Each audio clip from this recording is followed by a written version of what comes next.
समोर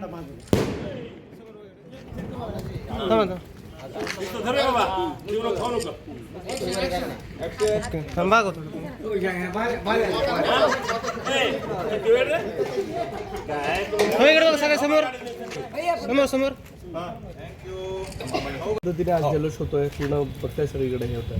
आज आपण पाहिलं असेल, या देशातील 5 राज्याच्या आज निवडणुकीचे निकाल जाहीर झाले. त्यापैकी 3 राज्यामध्ये पूर्ण बहुमताने भारतीय जनता पार्टीचं सरकार त्या ठिकाणी निवडून आलेलं आहे.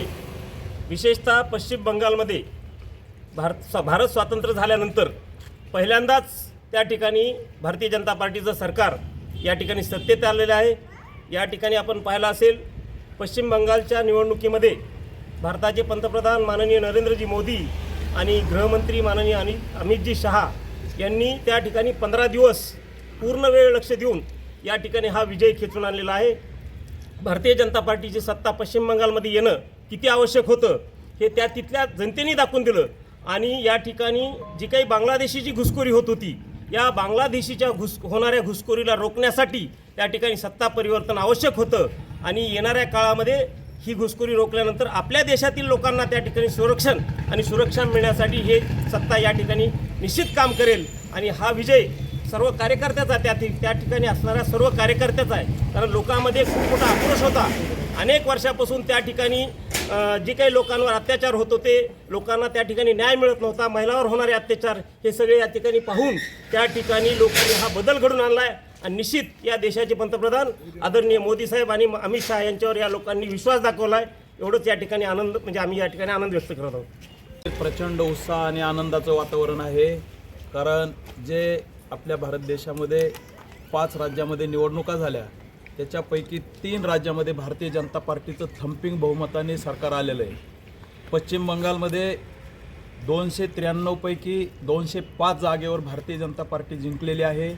पॉंडेचेरीमध्ये 17 जागेवर 30 पैकी 17 जागेवर जिंकलेले आहे. आणि आसाममध्ये 126 पैकी 102 जागेवर भारतीय जनता पार्टीने विजय मिळवलेला आहे. अतिशय आनंदामध्ये वातावरण आहे. मी आपल्याला सांगेल की केंद्र सरकारने नरेंद्रभाई मोदी साहेबांच्या मार्गदर्शनाखाली आणि नेतृत्वामध्ये जे SIR ही मतदार म्हणजे यादी पुनर्निरीक्षण हे जे करण्यात आलं, त्याच्यामध्ये अनेक बोगस मतदार जे होते दुबार तिबार नोंदलेले. आणि पश्चिम बंगालमध्ये तर रोहिंग्या मुस्लिम बाहेरचे बांगलादेशी लोकांचे नावं एका मतदारसंघामध्ये 10-20 हजार नावं डबल नोंदलेले होते.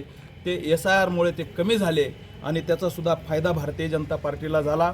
खऱ्या अर्थाने हा पश्चिम बंगालमधला विजय हा देशभक्तांचा विजय आहे. कारण परदेशातील लोकांना हाताखाली धरून ममता दीदीने आतापर्यंत चुकीच्या पद्धतीने त्या विजय होत होत्या आणि त्यांना खऱ्या अर्थाने आता चपराक बसलेली आहे. दीदींची दीदीगिरी आणि दादागिरी खऱ्या अर्थाने देशभक्तांनी संपुष्टात आणली. त्याबद्दल मी सर्व भारतीय जनता पार्टीच्या कार्यकर्त्याचं अभिनंदन करतो आणि त्यांना खूप खूप शुभेच्छा देतो. आगामी काळात स्थानिक स्वराज्य संस्थांच्या निवडणुकीच्या दुसऱ्या टप्प्यात मतदान होईल, याचा परिणाम नेमका कशा पद्धतीने यात महाराष्ट्रात देखील पाहायला मिळेल असं वाटतं? भारतीय जनता पार्टी आणि मित्र पक्षाची लहेर आगामी जिल्हा परिषद आणि पंचायत समितीच्या निवडणुकीमध्ये आपल्याला बघायला भेटेल. कारण काँग्रेस ही पार्टी देशातून हद्दपार झालेली संपलेली पार्टी आहे. कारण प्रत्येक म्हणजे राज्यामध्ये तिथल्या स्थानिक पक्ष मोठे झालेले आहेत. काही एकमेव भारतीय जनता पार्टी आहे की गंगोत्रीपासून म्हणजे उत्तराखंडापासून ते पश्चिम बंगालपर्यंत गंगासागरपर्यंत भारतीय जनता पार्टीची लहर आहे.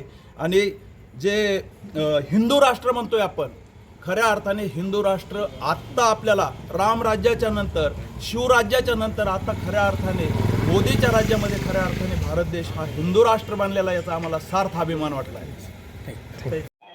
मराठवाड्यातील प्रसिद्ध डॉक्टर अरुण शिवाजीराव बडे यांचे बीडमधील सर्वात अत्याधुनिक कार्डियाक युनिट, रुग्णांसाठी तज्ज्ञ डॉक्टर टीम 24 तास उपलब्ध.